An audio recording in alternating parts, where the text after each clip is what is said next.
Even though you read the book and you get your first policy, if you don't actually do it, you really won't catch it. Because it's really a different shift, and you've been so used to thinking the way the industry tells you to do things, putting your money into registered accounts like 401ks in the US or RSPs here in Canada, that you can't really come out of that.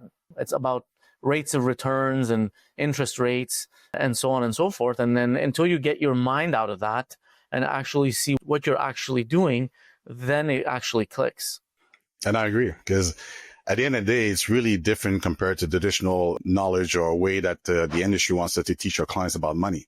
And the more you step away and basically go to a path where not most people want to go, right? Because when you think about it, IBC is completely different conventional wisdom when it comes to how to manage money. And for me, what it really hit home is when I started paying attention to page 17 about the problem, right? As I used to say, unless you understand the problem, the solution doesn't matter. And as you know, the solution usually in the industry is about focus on what you do actually with the 5 or 10% you put aside every month, right? Do I put RSP? Do I put TSFA? Do I start a business? Do I invest into real estate? Then it comes to the question of, okay, so what's the rate of return, right? What's the rate of return? But what I really understood from Nelson Nash, obviously, is that obviously it's not what you buy, but how you finance that makes a difference. And even if you were to give an example of someone, let's say, that's making $100,000, right?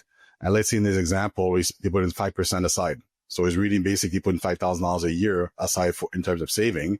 Well, if to the best of knowledge, if you generate 10% on that $5,000, it's only $500 of interest that he earns, right? But meanwhile, you have to pay attention to what's going on the other side, which is the guy is spending $95,000 a year, right? And as Nelson said, 34% goes towards interest you pay to finance the things in your life. So if you start to focus on, let's say, you just recapture, let's say 1% of that $95,000, that's already $950. Well, a great $950 is more than $500. And that's just 1%. Imagine you start basically take 10%, recapture 10% of the financing portion of your life. So it takes almost like 19 years basically to generate the same amount of money that you would do try to save.